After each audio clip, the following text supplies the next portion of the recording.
السلام علیکم ورحمۃ اللہ وبرکاتہ۔ نحمده ونصلي علی رسوله الکریم، اما بعد فاعوذ باللہ من الشیطان الرجیم، بسم اللہ الرحمن الرحیم۔ رب اشرح لی صدری ویسر لی امری واحلل عقدۃ من لسانی یفقہوا قولی، رب زدنی علما۔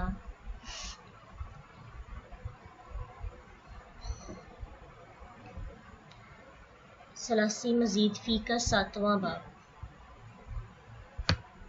ثلاثی مزید فی کے 7واں باب ہے انفعال۔ اس میں جو ایکسٹرا لیٹرز ہیں وہ ہیں الف اور نون اور پھر الف، فا عین لام کے علاوہ جس میں 3 ایکسٹرا لیٹرز ہیں۔ انفعل، انفعل، انفعل میں صرف الف اور نون جو ہے یہ ایکسٹرا ہے۔ ینفعل میں بھی نون ایکسٹرا ہے۔ انفعال، انفعل ینفعل انفعال۔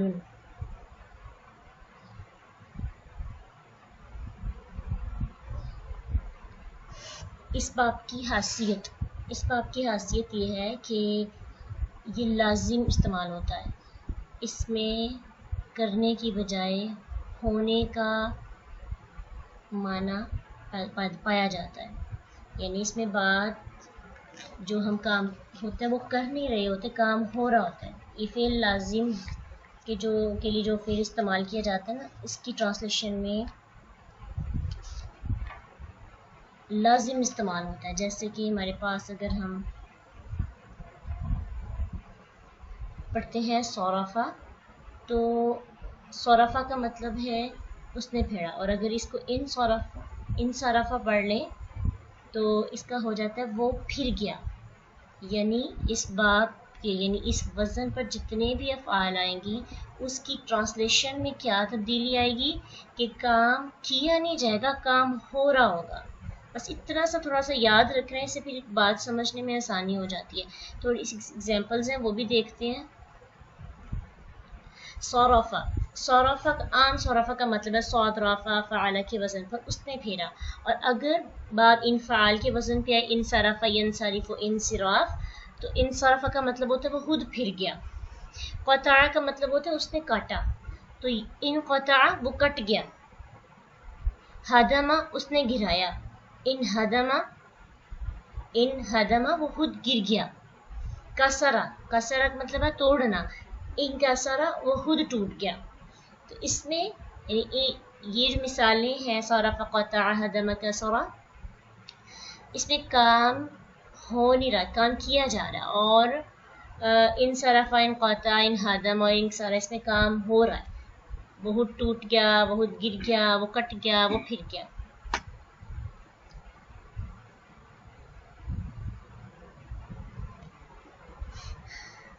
اسی طرح ثلاثی مزید فی کا لاسٹ باب ہے استفعال۔ یہ بھی قرآن میں بھی استعمال ہوگا اور انفعال بھی قرآن میں یوز ہوا ہے۔ باب استفعال، اس میں 3 ایکسٹرا لیٹرز ہیں، الف، سین، تا، یہ 3 لیٹرز ہیں ایکسٹرا۔ استفعل، یستفعل، استفعال، استفعل، یستفعل، استفعال۔ اس کی خصوصیت یہ ہے کہ اس باب پر جتنے بھی افعال آئیں گے اس میں طلب کرنے کا، خواہش کا، چاہنے کا معنی پایا جائے گا۔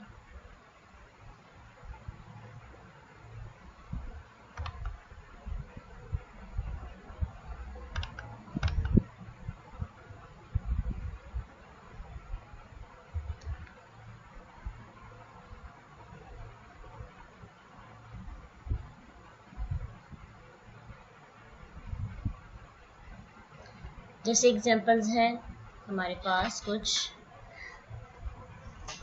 غفرہ کا مطلب ہوتا ہے اس نے بخشا، استغفر اس نے بخشش طلب کی۔ قرآن میں ہم کہتے ہیں ہم استغفار کرتے ہیں یا پھر استغفر لفظ استعمال کیا جاتا ہے، تو اگر غفر آئے گا تو اللہ کے بارے میں کہ اس نے بخش دیا، اور اگر استغفارا تو ہم نے بخشش مانگی. نصرہ اس نے مدد کی، استنصرہ اس نے مدد طلب کی، طعامہ اس نے کھانا کھایا، استطعمہ اس نے کھانا طلب کیا، سمعہ اس نے سما، یا ادھر آپ لکھ سکتے ہیں کہ استسمع اس نے سننے کی خواہش کی. ان کا سورہ کی جگہ پہ استسمع آئے گا. استسمع اس نے سننے کی خواہش کی، اور سامعہ اس نے سنا. تو دونوں میں فرق آ جاتا ہے.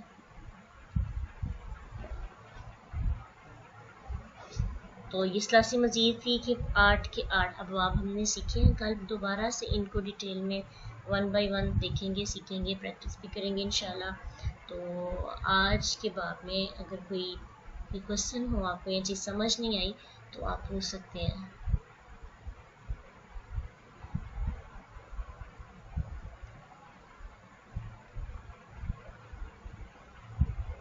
کل انشاءاللہ ہم پریکٹس اس طرح سے کریں گے کہ ہمارے پاس کچھ ورڈز ہوں گے، اور اس ورڈ کو ہم دیکھیں گے. جیسے ہمارے پاس ہے آج استکبارو، ہمارے پاس ایک لفظ ہے استکبارو. کوشش کریں کل اپنی پریکٹس کر کے آئیں.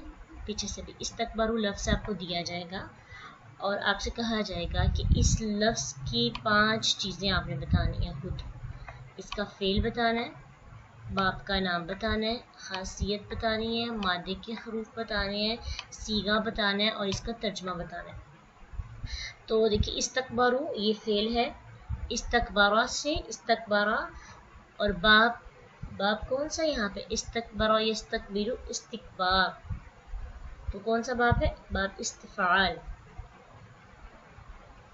اور پھر اس کی خاصیت بتائیں گے، اس کے مادے کے جو حرف ہیں جیسے کہ کہبارا، اور اس کا صیغہ یہ کون سا صیغہ ہے؟ جمع مذکر غائب.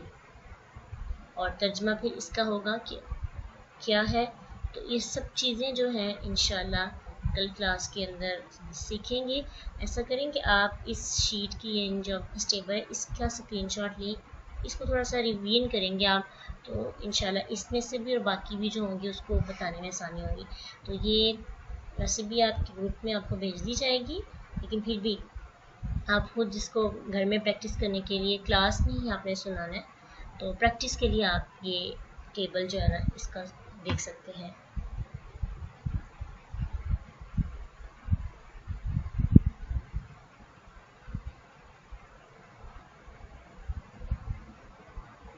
جی انشاءاللہ آپ کو سینڈ کر دیا جاتا ہے.